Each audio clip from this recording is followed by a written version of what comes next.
đi học mồi trong đó trong ra mình trong con ra nó trong ra dùng mà cái mà mặt ra này tận tộc này một cái chỉ tầm tin ấp này nhất là khăn rèn một cái chỉ khăn rèn một cái tầm ra nó chỉ là ra mắm bự của nó là từ lối khăn rèn này từ nát xa này mắm bự chỉ chơi về cho mắm bự sọc lừa đi có hay phục về xuất tới trong giờ đi quả rèn thì mà quả đi quả còn là thêm một quả rèn cái đi là khăn rèn cái là xi con cái bay sắc cái dùng ngò cái rèn giọt cái tóc con nung con nó nát xa lôi năng về mà bự quả rèn cái đi mà quả đi về bỏ đó là một bự cái đi chi phu khách phu bà si con lúc con phu nói hay nát xa khách đi tù là hàng một quả lý trình ý tuôn môn ý môi trọc tất môn ý nằm tầm lai nằm sinh chết tầm bòn hay một cực này thì ra đây kia từ nâu thôn kia bị xin hệ tầm dạng dùm lẽ nào khách thì cướp cái này ông một bên kia ru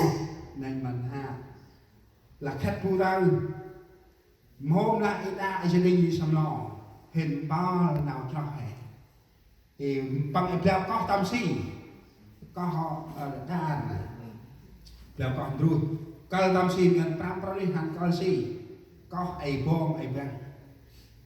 cái mà ai băng vu như hình bự hình bò là ai mặc ngoài ra vu im một cái đi kêu hình sạch trạc trà sôi ai chạy thì na im vu ý đi cả na là hành chi cái mi vâng thì ta là nặc xa bữa yêu chỉ có ho này có bằng trâu ha thì hình chú khởi bước nào cho nó làเราphụ phần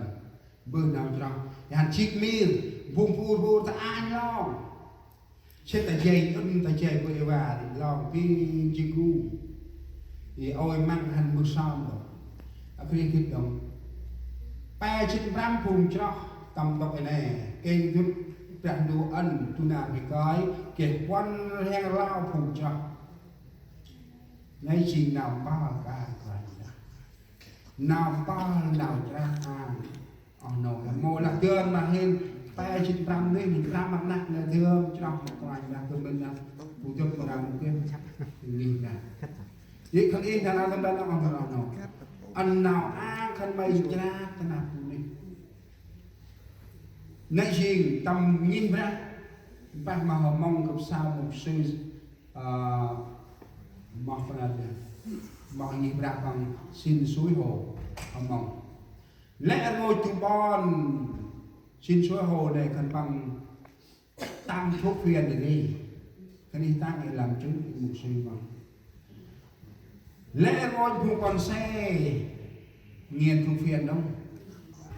lẽ ngôi căn bộ y hành tất cả con này mời căn bộ này su thuốc phiền đông lẽ ngôi đây gút tay cho ai ta chia anh bằng này ăn lao nhiều và thuốc phiền tầm đừng này đây kẹp chiên nghiền thuốc phiền đông mà hôm kia thì chủ tên thì là con chị hay trăm trao nam cật là nhô còn ở trên này yêu che đã chay màu pha thuốc phiền đấy kèm ăn thì bị vương nghe su đâu nói tại con có lẽ là tư để nghe thuốc phiền đâu lẽ là ngồi chú bò này đi thuốc phiền là gì mắt nào tầm lại không có nằm nào cho tất là khăn bằng chiên bòn này chịu mô cái chú hay nghiền thuốc phiền mô hôm kia chú hay chìm chú hay đứng tông cái đôi ta là thế nào cùng tầm bò này là mô kia đi sống đông đâu nhẹ chừng nào tầm bò từ mô kia vừa đi nghiền thuốc phiền mô kia đi chiên bao nhiêu chiên phù tao nát bò này là mô kia phùng hành tất hành vân là hành du lịch tầm bò này cái thứ là bao nhiêu chiên phù lẽ ngôi tập áp ngôi free hành dân tộc này chiên trung tâm bòn lan này chiên con này này như chiên nào đi chiên ông luôn ông nổ bây giờ nào cho để bứt xong nào đi chi nghe bây giờ nào cho này khăn ai may chỉ gấp là nào cho ai mua chiên tiêm theo một con nào mất mà hai năm thôi bảo bây giờ là khăn ai may chỉ gấp kia nào cho ăn hành chát nào quay hé màn đun vô là mít chang tộc lắc tộc can kề mà khăn bằng xanh thì mà khăn bằng ngăn giá phụ trợ và hả anh nô cái đồng phụ trợ hè phụ quay tập đình bài miền tương lai nhà qua mời biểu cùng của tu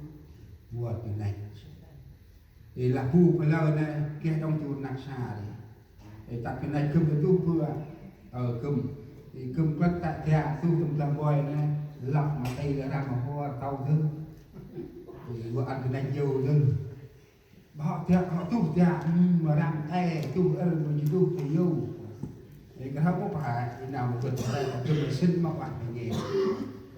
trên tu coi hay anh nó ăn bao nào ăn cái đi mà phun hay chào mà phun phun ăn bao nào ăn mà sai phun sai ăn bao nào ăn mà chỉ phun là sai ta tốt hay đi ta này ăn bao nào ăn là ô hay đi ai pun orang lah ngur esor tam dia esor ko kita esor lang am tam dia he mo cái này he chinh phung cho ăn bao ra quá he chinh phung cho nay chinh nào bao nào đi song sang mặt ngoài ra riêng hành phung cho mà là riêng phung màu cho he ăn bao nào ăn mà thành bằng đông một cái đông ô he riêng hành phung cho khâu vết ao vết nào muôn bao cho danh hết riêng hình bao nghe sâu he nghe sâu đông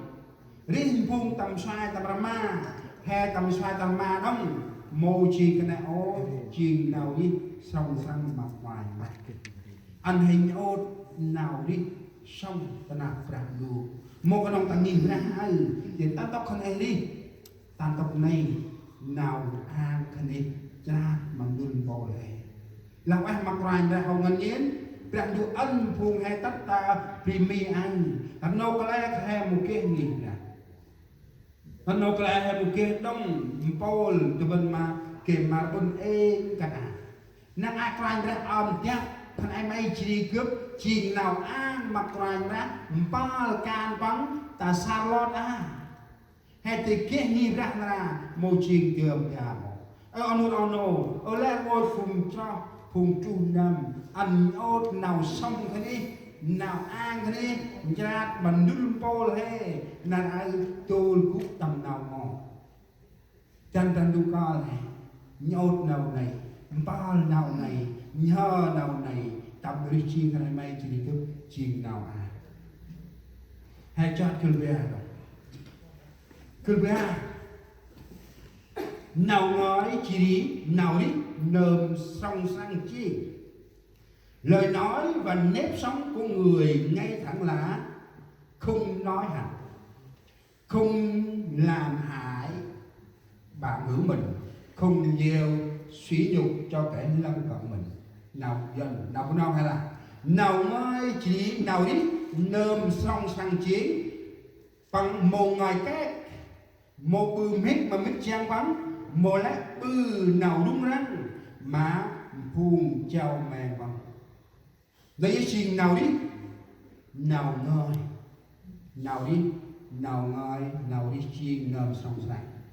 anh đi song sang mặc quàng đó vì bằng bao nào ngơi nào đi nơm song sang cả nào mà bằng mô lào kè phù là cái đông cướp lệ ngôi quanh nằm miền cụ tu sư và bạn nên kia đông tôi qua làm đây em bằng hội em cụ cho đi đâu ngài bằng tay đây mà ngài cái ngài la tức mà quanh làm đây thay quanh ra cả hành tuần hành ta tôi đi thì nào ta mọc ở đây cho nên dữ dội là trong cái này là cướp ta đi là bằng chạy thầm ma ta đi là chỉ mi ta đi bao trên thành khu năm năm đi tức mà với ba thì ngài trên này ngài bằng một tầm thi đã nào hình tức mà chạy thầm ma thì là thì hành tuần hành ta mọc nào đây cả bắt chỉ là ta lại về ta lại phải cười vạ này tôi hay một bảo cướp đi hắn một cái cút tới một cái là cút tới là hắn đến ta lại một hai dia mà phải tóc nào ngay đi hề đến ta lại phải ngặt một bộ ảnh tiếng ấy tôi hay lại đấy hề kia nào ngoài tầm trạng ở đấy qua nhầm thì mấy cái ví dụ như mình phụ anh này giờ mà hên đó ta mặc kia nào này thì mình bỏ giờ là cực tăng nào bằng là một ai hay cụ này bằng kia nào tư mà ảnh hưởng một ai phải lên hay thu ô cái đấy bảo hên cơm có gì ít nào cơm đấy đấy mình là kia nào cản ngắn này thì trên tôi lên bằng tiền nào ngồi bùi một đồng tiền tôi mong bằng ít người cái cụ chỉ mà mở hè đi xong đó hè mà mở hè gạt bơm nào bằng ngày đóng nào là tôi hay ngay tôi là ít lắm thì tôi thấy vừa béo này và vừa va tôi là hiểu để tự vừa va là ít cái cuối xong nhau mà mở vừa va cắt cái cuối xong nhau đóng lòng ý nào ta này chỉ làm để cả họ mắt thì cắt lại thêm vừa xong nhau này cắt cơm còn lại cái này đóng này mà vừa béo và vừa va không ăn chấm cái gì nhưng mà vừa béo lại ngoài thải thì ham sam áp cơm thì vừa xong nhau ảo cái này bằng kita pamu qua kita bảo ai thì hè thì vừa sam áp mà bằng rít sinh nam ibla là tôi hay là cái này vừa xong nhau cụ gấp cái này mới sáng một ông ấy chết bên là bằng đấy vừa bằng là em nào mà làm cả mày mà bự có làm mà ngay khi nào thì ta làm nào quay cái cũ quay là cũ này nam ít xong này gặp hôm mà sang ấp mà bằng đang ai bằng áo vứt này đang bằng mà họ đang ai bằng mà họ bán này thì hay sang ấp mà bằng là bằng kia nào cả cái thì chuyên ngã phá hai mỗi hơn bằng người luôn nay trình nam thì nào xong ta ăn hay khôn khéo để nhảy bén trong cái gì thì nếu chúng ta không có nhảy bén trong cái người mà muốn nói xấu mình hoặc cái người muốn nghe hai người đó thì cái người sống thật thì nên phải trả lời cho người muốn nói xấu đó một cách nhẹ nhàng để họ có thể dễ hiểu mỗi lẽ bư mà nào thì cái này ngon thì mỗi lẽ bư mà nam y bằng cái thẹt này ngọt thẹt sắp trong ngôn gặp hôm ở tập la bằng vứt là bằng màu vứt thì hai mươi sáu ấp thì năng ai hàng gạ bằng tàu vứt nhé hay sắp trong ngôn đấy bằng y ngay cái bằng một nhà nuôi đông bằng y ngay yêu hơi thì bằng một tăng đi bằng một kia nào đang chỉ hay y tăng đi qua rồi tôi là hẹn tao nào y ít ngay cái củ nói rằng mà mừng hay itu ipang itu biari hen han dia in aku cakap oh tak cakap lah. Ikut kamu hai mat now